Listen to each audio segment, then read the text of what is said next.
Hey boys and girls, it's Mrs. Antonucci. I hope you guys are doing well. I hope you're enjoying Charlotte's Web so far. Today, I'm going to read chapter 4 called Loneliness. The next day was rainy and dark.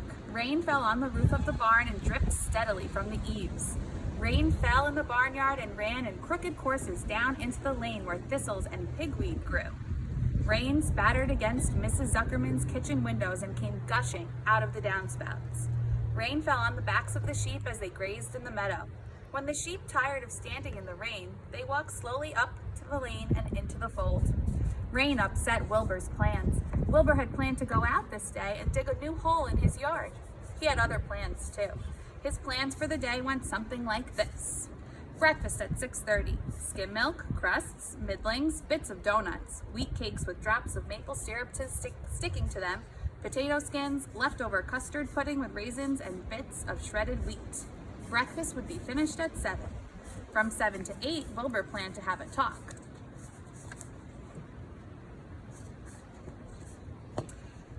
He planned to talk with the rat that lived under his trout. Talking with Templeton was not the most interesting occupation in the world, but it was better than nothing. From 8 to 9, Wilbur planned to take a nap outdoors in the sun. From 9 to 11, he planned to dig a hole or trench and possibly find something good to eat buried in the dirt. From 11 to 12, he planned to stand still and watch flies on the boards, watch bees in the clover, and watch swallows in the air. 12 o'clock, lunchtime. Middlings, warm water, apple parings, meat gravy, carrot scrapings, meat scraps, and the wrapper off of a package of cheese. Lunch would be over at 1. From 1 to 2, Wilbur planned to sleep. From 2 to 3, he planned to scratch itchy places by rubbing against the fence. From 3 to 4, he planned to stand perfectly still and think of what it was like to be alive and to wait for Fern. At 4 would come supper.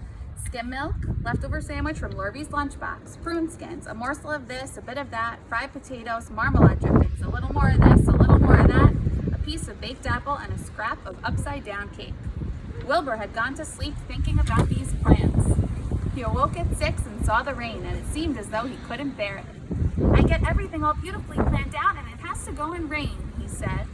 For a while, he stood gloomily indoors. Then he walked to the door and looked out. Drops of rain struck his face. His yard was cold and wet. Templeton was nowhere to be seen.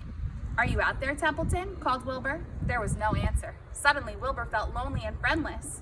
"One day just like another," he groaned. "I'm very young. I have no real friends here in the barn. It's going to rain all morning and all afternoon, and Fern won't come in such bad weather." "Oh, honestly," said Wilbur. He was crying again for the second time in 2 days. At 6:30, Wilbur heard the banging of a pail. Lurvy was standing outside in the rain, stirring up breakfast. "Come on, pig," said Lurvy.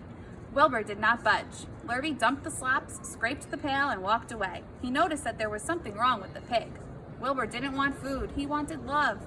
He wanted a friend, someone who would play with him. He mentioned this to the goose, who was sitting quietly in the corner of the sheepfold.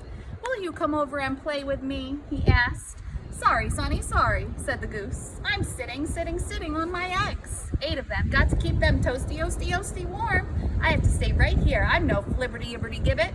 I do not play when there are eggs to hatch. I'm expecting goslings." "Well, I didn't think you were expecting woodpeckers," said Wilbur bitterly. Wilbur tried next. The lambs. "Will you please play with me?" he asked. "Certainly not," said the lamb. "In the first place, I cannot get into your pen, as I am not old enough to jump over the fence. In the second place, I am not interested in pigs. Pigs mean less than nothing to me." "What do you mean, less than nothing?" replied Wilbur. "I don't think there is such a thing as less than nothing. Nothing is absolutely the limit of nothing. It's the lowest you can go. It's the end of the line. How could something be less than nothing? If there was something that was less than nothing, then nothing would not be nothing. It would be something. But if nothing is nothing, then nothing has nothing, then that is less than it is." Whew, that was a tongue twister. "Oh, be quiet," said the lamb. "Go play by yourself. I don't play with pigs." Sadly, Wilbur laid down and listened to the rain. Soon he saw the rat climbing down a board that he used as a stairway. "Will you play with me, Templeton?" asked Wilbur. "Play," said Templeton, twirling his whiskers. "Play? I hardly know the meaning of that word." "Well," said Wilbur, "it means to have fun, to frolic, to run and skip and be merry." "I never do those things if I can avoid them," replied the rat sourly. I prefer to spend my time eating, gnawing, spying, and hiding. I am a glutton. Right now I'm on my way to your trough to eat your breakfast, since you haven't got any sense to eat it yourself." And Templeton the rat crept along the wall and disappeared into a private tunnel that he had dug between the door and the trough in Wilbur's yard. Templeton was a crafty rat, and he had things pretty much his own way. The tunnel was an example of his skill. The tunnel enabled him to get from the barn to his hiding place under the pig trough without coming into the open. He had tunnels and runways all over Mr. Zuckerman's farm and could get from one place to another without being seen. Usually he slept during the daytime and was only out after dark. Wilbur watched him disappear into his tunnel.